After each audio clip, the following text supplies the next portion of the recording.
وہ باکس میں بیٹھا پھر لیٹ گیا۔ بنسی راج نے باکس کا ڈھکنا بند کیا اور باکس دونوں ہاتھوں میں اٹھا کر بڑے احترام سے میری طرف بڑھا دیا۔ چلیں مہاراج، بنسی راج نے کہا اور میں نے گردن ہلا دی۔ پھر میں واپسی کے لیے مڑ گیا۔ اب مجھے غرض نہیں تھی کہ وہ لوگ کیا کرتے ہیں۔ میں نے مڑ کر یہ بھی نہیں دیکھا تھا کہ کوئی میرے پیچھے آ رہا ہے یا نہیں۔ یہاں سے پیر پھاگن کے مزار کی روشنیاں نظر آ رہی تھیں، کیونکہ وہ کافی بلندی پر تھا۔ جیسا کہ میں بتا چکا ہوں کہ یہ مزار کا پچھلا حصہ تھا۔ اس طرف خاموشی اور سناٹا چھایا رہتا تھا، البتہ سامنے والے حصے میں روشنی اور رونق رہتی تھی۔ کھانے پینے کی چیزوں کی کچھ دکانیں رات بھر کھلی رہتی تھیں۔ تھوڑی دیر کے بعد میں ایسی جگہ پہنچ گیا جہاں مینار کی روشنی پھیلی ہوئی تھی۔ سب کچھ صاف نظر آ رہا تھا، البتہ کسی انسان کا اس طرف کوئی وجود نہیں تھا۔ یہاں رک کر میں نے چاروں طرف دیکھا، پھر دونوں ہاتھوں میں پکڑا ہوا ڈبہ زمین پر رکھ دیا، پاؤں سے جوتا اتار لیا۔ جوتے کو ہاتھ میں پکڑ کر میں نے ڈبے کا ڈھکن کھولا۔ بوریا چرن کسی ربڑ کے گڈے کی طرح نظر آ رہا تھا۔ اس کی آنکھیں بند تھیں، چہرے پر سکون نظر آ رہا تھا۔ اندازہ ہو رہا تھا کہ اسے چند لمحات کے بعد اپنے ساتھ پیش آنے والے واقعات کا کوئی اندازہ نہیں تھا۔ میں نے دانت پیس کر اسے دیکھا اور میرے منہ سے گرراہٹ نکلی۔ بوریا چرن، میرے باپ نے تیرے ساتھ یہ سلوک نہیں کیا ہوگا جو میں کرنے جا رہا ہوں۔ مجھے معلوم ہوا ہے کہ جب انہوں نے تیرے کہنے پر بزرگ کی قبر کو تیری قربت سے ناپاک نہیں کیا تو تو نے ان پر عرصہ حیات تنگ کر دیا تھا۔ میرے اہل خاندان کو تو نے شدید مشکلات میں ڈالا۔ میرے محترم بزرگ احمد علی کو تو نے شیطانی طریقے سے ہلاک کر دیا۔ بدبخت بوریا چرن، مجھے اس ناپاک قوت کی ضرورت نہ پہلے تھی اور نہ اب ہے۔ خدا کا فضل میرے ساتھ ہے۔ میں اپنی محنت سے ایک مشہور ڈاکٹر بننا چاہتا تھا۔ مجھے کسی ماورائی قوت کی ضرورت بالکل نہیں تھی۔ تو نے جو کچھ میرے لیے کیا اپنی مرضی سے کیا، جس سے مجھے ناقابل تلافی نقصان پہنچا، اور آج میں دیارے غیر میں در بدر بھٹک رہا ہوں۔ مجھے فکر نہیں ہے۔ زندگی، موت، عزت اور ذلت سب خدا کے ہاتھ میں ہے۔ اس نے میری تقدیر میں جو کچھ لکھ دیا ہے مجھے خوشی سے منظور ہے، لیکن تجھ سے اپنے باپ کے ساتھ کیے گئے سلوک اور اپنے بزرگ احمد علی کی موت کا بدلہ لے کر میں خوشی پاؤں گا۔ وہ میرے لیے بہت قیمتی ہوگی۔ اب تو اپنی تقدیر کا لکھا ہوا بھگت۔ میں نے اسے کمر سے پکڑ کر باکس سے باہر نکالا۔ اس نے آنکھیں کھول دیں۔ میں نے اسے زمین پر رکھا تو حیرت سے بولا، ارے کام ہو گیا؟ سمے بیت گیا ہے؟ ہاں کام ہو گیا، میں نے کہا اور پوری قوت سے جوتا اس کے منہ پر رسید کر دیا۔ اس کی ناک سے خون ابل پڑا۔ اس نے گھبرا کر اٹھنے کی کوشش کی تو میں نے دوسرا جوتا رسید کیا۔ ہرے ہرے ہرے دیا، ہرے مر گئے اور ہائے دیا، پرے پاپی، یہ کیا کر رہا ہے؟ وہ سانپ کی طرح بل کھاتا رہا۔ میں اس پر بغیر رکے جوتے برساتا رہا۔ اس کا پورا چہرہ خون میں نہا رہا تھا، بدن کا ہر حصہ مضروب ہو چکا تھا، باریک آواز باریک ہو گئی تھی، وہ بری طرح نڈھال ہو گیا تھا۔ مجھے عجیب سی کیفیت کا احساس ہو رہا تھا۔ مجھے یوں لگ رہا تھا جیسے میرے ارد گرد خوشیاں ہی خوشیاں رقص کر رہی ہوں، جیسے ٹھنڈی ہوائیں چل رہی ہوں، خشموئیں رقص کر رہی ہوں، ہر شے مسرت سے جھوم رہی ہو۔ وہ بھی اب نڈھال آواز میں چیخ رہا تھا۔ میں نے اسے روئی کی طرح دھنک ڈالا تھا۔ میں بے قابو ہو رہا تھا۔ جب وہ ساکت ہو گیا تو میں نے اسے اٹھایا۔ اس کا پتلا تنکے جیسا ہاتھ میرے ہاتھ میں آ گیا۔ میں نے اسے سوکھی لکڑی کی طرح توڑ کر اس کے بدن سے علیحدہ کر دیا۔ اس کے پورے جسم میں کوئی انسانی علامت نہیں تھی سوائے اس کے ننھے سے جسم کے۔ دوسرا ہاتھ اور دونوں پاؤں توڑ کر میں نے زمین پر پھینکے تو ایک عجیب عمل ہوا۔ اس کے ہاتھ پاؤں پہلے تو زمین پر پھڑکتے رہے، پھر اچانک وہ زمین پر چھپکلی کی طرح مختلف سمتوں میں دوڑنے لگے۔ میں حیرت سے یہ منظر دیکھنے لگا۔ اس کا بدن میرے ہاتھ میں تھا۔ پھر اچانک مجھے چیل کی آواز سنائی دی۔ کسی چیل کے پروں کا سایہ زمین پر پڑا، لیکن دوسرے لمحے اس چیل نما پرندے نے میرے ہاتھ پر جھپٹا مارا اور بوریا چرن کا ہاتھ پاؤں سے محروم بدن اپنے پنجوں میں لے کر اڑ گیا۔ میں ہکا بکا رہ گیا۔ چیل کس سمت گئی مجھے اندازہ نہیں ہو سکا۔ دوسری طرف اس کے ہاتھ پاؤں بہت دور نکل کر آنکھوں سے اوجھل ہو گئے تھے۔ وہ روحانی مسرت جو میرے رگو پے میں دوڑ رہی تھی اب بھی اسی طرح تھی۔ مجھے یوں لگ رہا تھا جیسے میں نے کوئی بہت بڑا فرض پورا کیا ہو۔ اطراف اب بھی سنسان پڑے ہوئے تھے۔ تاجی یاد آئی، رخصتی ہو گئی ہوگی۔ وہاں جانے سے اب کیا فائدہ؟ دہلی میں ارشاد علی چچا کا گھر خاموشی سے چھوڑ دیا تھا۔ وہاں کچھ بھی ہوا ہو اس کے بعد سب بھول گئے ہوں گے۔ یہاں سہارنپور میں بھی علی پہلوان، جوجی، تاجی آخرکار سب بھول جائیں گے۔ یہاں رکنا اور علی چچا کے پاس جانا سب بیکار ہے، بلا وجہ الجھنیں پالنا پڑیں گی۔ جانا تو ہے، یہیں سے آگے بڑھ جاؤں تو کیا حرج ہے؟ چنانچہ میں چل پڑا۔ نہ کوئی خوف تھا نہ الجھن، بس ایک سفر، وہ بھی منزل کے تعین کے بغیر۔ راستوں کا کچھ بھی پتہ نہیں تھا کہ کون سا راستہ کہاں جاتا ہے۔ مجھ پر بےہودی سی طاری ہونے لگی، ذہن خیالات سے آزاد ہو گیا، بس پاؤں اٹھ رہے تھے، راستے طے ہوتے رہے۔ ایک ایسی جگہ پہنچ گیا جہاں نہر نظر آ رہی تھی۔ نہر کے کنارے آس پاس جنگلی درخت اور جھاڑیاں بکھری ہوئی تھیں، ہر طرف ہو کا عالم تھا۔ میں جھاڑیوں کے ساتھ آگے بڑھتا رہا۔ جھاڑیوں کا سلسلہ ختم ہوا تو اونچے نیچے ٹیلے بکھرے ہوئے نظر آئے۔ ٹیلوں کے دوسری طرف اونچے اونچے درخت تھے۔ میں ایک ٹیلے پر چڑھ گیا، دوسری طرف دیکھا تو نہر نظر آئی جو تاروں کی روشنی میں ایک حسین منظر پیش کر رہی تھی۔ لیکن جو سب سے اچھی چیز نظر آئی وہ جھاڑیوں کا ایک جھنڈ تھا، جس کے پاس دو پتھریلے ٹیلے اس طرح سر جوڑے کھڑے تھے جیسے محراب جیسی جگہ بن گئی تھی۔ یہ جگہ آرام کرنے کے لیے بہترین تھی۔ میرے قدم اس طرف اٹھ کے میں محراب کے پاس جا کر رک گیا۔ جھاڑیاں بے شک بے ترتیب اور گھنی تھیں، لیکن محراب کے نیچے زمین صاف ستھری تھی۔ اس سے ذرا ہٹ کر ایک درخت سر اٹھائے کھڑا تھا، دوسری طرف کا حصہ بھی تھوڑا سا کھلا ہوا تھا۔ میں آگے بڑھ کر محراب کے نیچے پہنچا اور زمین پر لیٹ گیا۔ اس وقت میرا پورا بدن آرام مانگ رہا تھا۔ اس کھردری زمین پر لیٹ کر جو لطف آیا وہ بیان سے باہر ہے۔ لیٹتے ہی آنکھیں بند ہو گئیں اور گہری نیند آ گئی۔ نہ جانے کتنی دیر سویا تھا کہ آنکھ کھل گئی۔ کسی گاڑی کی آواز سنائی دی تھی۔ میں چونک کر اٹھ گیا۔ محراب کے باہر زرد دھوپ پھیلی ہوئی تھی۔ کچھ فاصلے پر میں نے ایک شاندار لینڈ کروزر دیکھی جس کے اگلے حصے سے دھواں اٹھ رہا تھا۔ اس کے آس پاس چند لوگ کھڑے نظر آ رہے تھے، پتہ نہیں کیا قصہ تھا۔ میں محراب سے باہر نکل آیا اور ان لوگوں کی طرف بڑھ گیا۔ وہاں جو لوگ کھڑے تھے چونک چونک کر مجھے دیکھنے لگے۔ اس ویران جگہ انہیں کسی کے ہونے کی توقع نہیں تھی۔ میں ان کے قریب پہنچ گیا۔ 5 افراد تھے، جن میں ایک عورت اور 4 مرد تھے۔ عورت ساڑی میں مربوس تھی۔ ایک مرد خوب لمبا ترنگا اور شاندار شخصیت کا مالک تھا۔ باقی 3 ملازم ٹائپ تھے۔ میں ان کے قریب پہنچا تو شاندار شخصیت کے مالک آدمی نے کہا، یہاں دور دور تک کوئی آبادی نہیں، تم یہاں کیا کر رہے ہو؟ بس جناب، ویرانے ناپ رہا ہوں۔ مجھ سے کوئی جھوٹ نہ بولا گیا۔ اسی وقت گاڑی کی پچھلی سیٹ سے ایک آواز آئی، ویرانوں کے باسیوں سے چھان بین نہیں کرتے سکھراج، یہ جو کوئی بھی ہے اس کی ضرورت کے مطابق اس کی سہایتا کرو۔ ٹھیک ہے مہاراج، آپ اگر ضرورت سمجھیں تو ہمارے ساتھ چلیں، آپ جہاں کہیں گے ہم آپ کو پہنچا دیں گے، سکھراج نے کہا، جس کا نام مجھے پچھلی سیٹ سے آنے والی آواز سے پتہ چلا تھا۔ آپ کہاں جا رہے ہیں جناب؟ بریلی۔ بریلی کے پاس مانسری نامی جگہ پر ہماری حویلی ہے، زمیندار ہیں ہم، ہمارے باغات ہیں، آپ مجھے بریلی چھوڑ دیجئے۔ خوشی سے۔ گاڑی گرم ہو گئی، بس تھوڑی دیر میں چلتے ہیں۔ آپ کا شبھ نام کیا ہے؟ کامران، میں نے جواب دیا۔ اچھا، ہمارے ساتھ چلیے، بلکہ اگر وقت ہو تو ہمارے مہمان رہیں، ہمیں خوشی ہوگی۔ میں خاموش ہو گیا، کوئی حرج نہیں تھا، اچھا ہے کسی آبادی تک پہنچوں، پھر آگے دیکھوں گا۔ اسی وقت پچھلی سیٹ والا شخص بھی نیچے اتر آیا۔ یہ ایک سادھو نما آدمی تھا، گیروے لباس میں ملبوس، بڑے بڑے بال، بھاری بدن، آنکھوں میں نرمی اور محبت۔ اس نے مسکراتی نگاہوں سے مجھے دیکھا اور بولا، ہمارا نام چندن ہری ہے بیٹے، تمہارا نام ہم نے سن لیا ہے، آ جاؤ گاڑی میں بیٹھو، آ جاؤ۔ وہ میرے ساتھ گاڑی میں آ بیٹھا۔ کافی اچھے لوگ معلوم ہوتے تھے۔ میرا نام سن کر انہیں معلوم ہو گیا کہ میں مسلمان ہوں، مگر ان کے رویے میں کوئی فرق نہیں تھا، جبکہ وہ ہندو تھے۔ میں چندن ہری کے ساتھ لینڈ کروزر میں جا بیٹھا۔ کچھ جل پان لوگے، بھوک لگ رہی ہے، چندن ہری نے پوچھا اور میں نے اس بات میں گردن ہلا دی۔ وہ بولے، تیواری، ارے او تیواری، پوریاں اور بھاجی دے، جلدی سے لے آ بیٹا، ابھی گاڑی رکی ہے۔ تیواری نوکر کا نام تھا۔ وہ گاڑی کے سامان سے مطلوبہ چیزیں نکالنے لگا۔ اس نے وہ چیزیں ٹرے میں لگا کر مجھے دے دی۔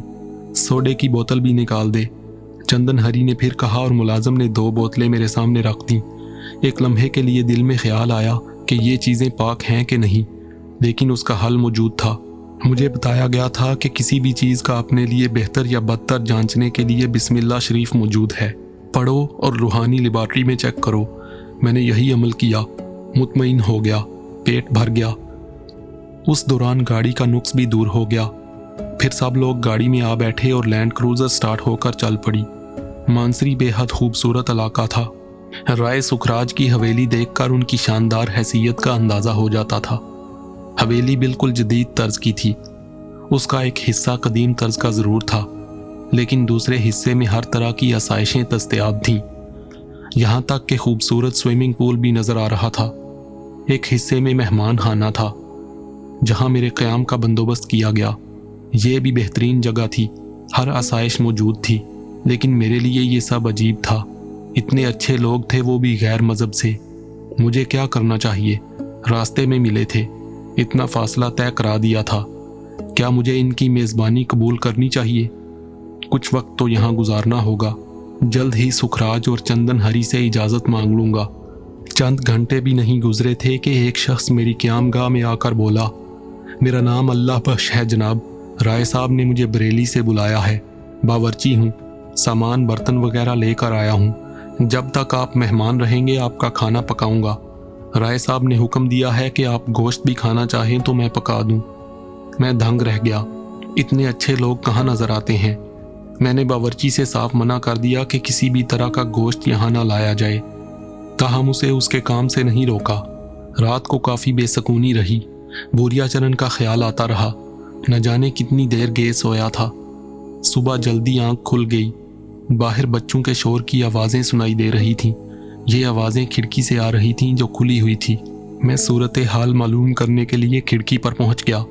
बाहर स्विमिंग पूल पर रश नज़र आ रहा था। नौजवान लड़कियां और बच्चे नज़र आ रहे थे। लड़कियों ने मुख्तसर लिबास पहना हुआ था। खासे मॉडर्न लोग थे, लेकिन मैं उनका एहसानमंद था। अल्लाह बख्श ने मुझे नाश्ता दिया। नाश्ते के बाद सोचने लगा कि अब क्या करूं, बाहर जाऊं या नहीं। कोई फैसला नहीं कर पाया। फिर हरी चंदन मेरी रिहाइशगाह में दाखिल हुए। मैंने उनका इस्तकबाल किया। कहो बालिक, कोई मुश्किल तो नहीं पेश आई? क्या कहूँ आप लोगों के बारे में, अब दुनिया में ऐसे लोग मिलते ही नहीं। आपने मुझे मेरे बारे में कुछ पूछा भी नहीं। मेरे उन अल्फाज पर चंदन हरी मुस्कुरा दिया। क्या पूछूं तुमसे तुम्हारे बारे में? मन की कहानी मन जाने। मन ने कहा कि तुम अच्छे हो। कुछ जानने को मन न किया। मैं खामोश हो गया। कमाल के लोग थे, सब के सब नेक फितरत। 3 दिन गुजर गए। चौथे दिन मैंने चंदन हरी से कहा, अब मुझे इजाज़त दे दें पंडित जी, बहुत वक्त हो गया, मन उकता गया है, घूम फिर आया करो। मानसरी बहुत सुंदर जगह है। हमारे बागों को देखो, बड़े अच्छे फल देते हैं। चलो आज हम तुम्हारे साथ चलते हैं। तुम्हें अपने एक मित्र से मिलाते हैं। तुम्हें हंसी आएगी। पता नहीं कब से उसका हमारा साथ है, पर हमने कभी उसकी शक्ल नहीं देखी। क्यों? बस मर्जी है उसकी। मुंह ढके रहता है, कभी किसी के सामने नहीं आता। बाबा पर्दापोश के नाम से मशहूर है। अच्छा कोई बुजुर्ग है? भगवान जाने, बस अपने आप में रहता है। कोई मदद मांगने जाए कभी इनकार नहीं करता। तुम्हारे ही दीन का है। मुसलमान है? मैंने पूछा। हाँ, पक्का नमाजी और रोजेदार। चंदन हरी ने बड़ी अकीदत से कहा। मेरे दिल में ऐसी शख्सियत से मिलने का शदीद इश्तियाक पैदा हो गया। चंदन हरी ने गाड़ी और ड्राइवर का इंतजाम किया और मुझे साथ लेकर चल पड़ा। मानसरी वाकई हुस्न जमाल में यकता था। बड़े बड़े बाग जिनके बारे में पंडित चंदन हरी मुझे बताता जा रहा था, दरख्तों से भरे हुए थे, उन पर फल लदे हुए थे। फिर एक वसी दरिया आया जिसके साथ साथ सड़क चल रही थी।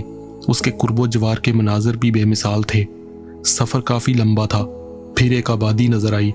न जाने उस आबादी का क्या नाम था, लेकिन उसी आबादी में दरिया के किनारे एक बेहद खूबसूरत मकान के कंपाउंड में गाड़ी दाखिल हो गई। एक बूढ़े मुलाजिम ने जल्दी से आगे बढ़कर दरवाज़ा खोला और मुस्कुरा कर कहा, आइए बाबा साहब बैठक में इंतज़ार कर रहे हैं। मुलाजिम के साथ साथ चलते हुए मैंने सरगोशी से कहा, आपने बाबा पर्दापोश को अपने आने की खबर दी थी? नहीं। चंदन हरी ने भी सरगोशी से कहा। तो फिर? अभी मुलाजिम ने कहा है कि वो इंतज़ार कर रहे हैं, आओ। चंदन हरी ने मेरी बात का कोई जवाब नहीं दिया। मुलाजिम एक दरवाजे के सामने रुका और उसने दरवाज़ा खोल दिया।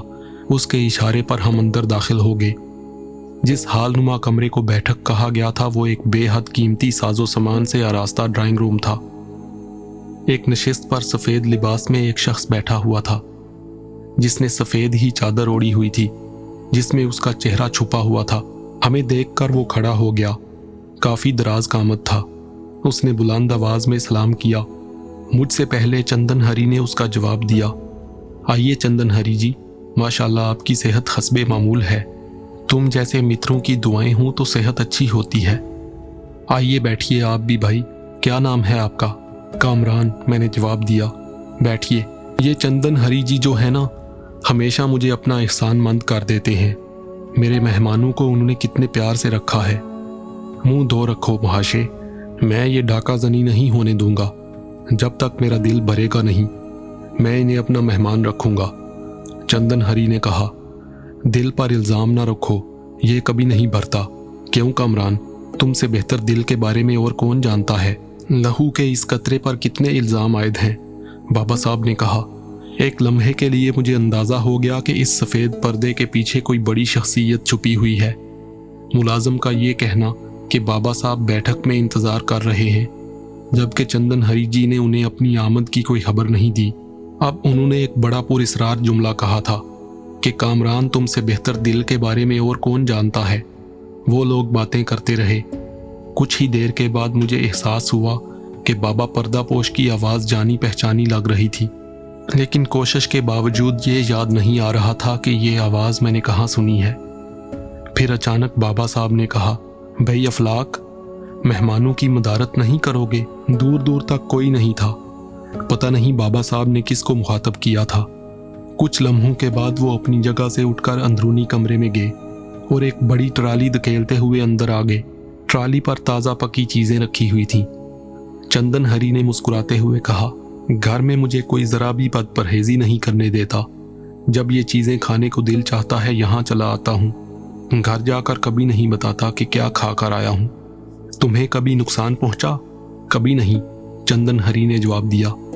तो फिर करो हमला, बाबा ने कहा और चंदन हरी सामने रखी हुई चीज़ों की तरफ मतवज्जे हो गया। खासी देर तक बैठने के बाद चंदन हरी ने वापसी की इजाज़त मांगी। इस दौरान मैं खास तौर से एक बात के बारे में सोचता रहा, वो ये कि चंदन हरी या सुखराज वगैरह ने मेरे बारे में कोई छानबीन नहीं की।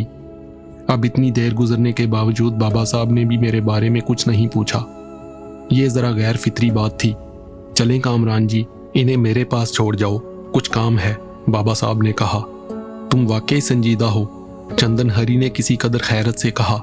हाँ, अगर यहाँ इनका दिल ना लगा तो मैं तुम्हें खबर कर दूंगा। क्यों कामरान? बाबा जी का अगर हुक्म है तो ठीक है, असल में तुम हमारे मेहमान हो, लेकिन चंदन हरी तुम्हें लाए हैं। खैर कोई बात नहीं। चंदन हरी रुखसत हो गया तो बाबा साहब ने कहा, यह ज़रूरी था। अगर उस घर को तुम्हारी पनाहगाह की हैसियत से देखा जाता तो उसे नुकसान पहुंचाया जाता। इन अल्फाज ने एक बार फिर मेरा दिल दहला दिया था, लेकिन अब मैं खामोश नहीं रह सका।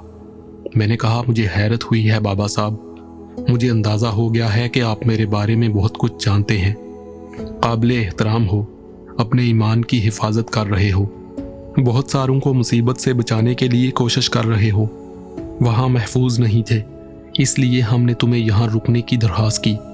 चंदन हरी और सुखराम वगैरह बड़े मासूम हैं, उन्हें कोई नुकसान पहुँचता तो बड़े दुख की बात थी। यहाँ परेशान ना होना, बाद में बहुत सी बातें करेंगे। जी, मैं गैर इख्तियारी तौर पर यहाँ पहुँचा हूँ। इस तरह बिल्कुल इत्तेफाकिया तौर पर आपकी कदम बोसी हुई। हैरान इसलिए नहीं कि इससे कबल भी मुझे अहमद अली साहब मरहूम और इमाम अली साहब की सरपरस्ती हासिल रही, बल्कि उस वक्त हालात इतने खराब नहीं थे, जबकि इस वक्त मैं बुरी तरह घिरा हुआ हूँ। अपने वतन भी वापस नहीं जा सकता। तमाम अपनों को छोड़े बैठा हूँ, सबसे दूर हो गया हूँ। ये नापाक रूहें आसानी से फना नहीं होती। बज़ाहिर ये मर भी जाती हैं, लेकिन इनका काला इल्म जागता रहता है और इन्हें शैतानी मोहलत मिल जाती है, जिसमें ये अपने अमल जारी रखती हैं। तुम्हें कुछ अमल बताए जाएंगे, दर्स में बैठना, बहुत कुछ सीखोगे। बहुत कुछ नफ्स के खिलाफ करना पड़ेगा। देखो, दुनिया बहुत मुख्तसर है, वो ग्लोब देखो। ये कहकर बाबा साहब अपनी जगह से उठे। एक तरफ ग्लोब रखा हुआ था اسے اٹھا کر لائے اور بے تکلفی سے میرے پاس بیٹھ گئے۔ دیکھو، بس اتنی سی ہے یہ دنیا،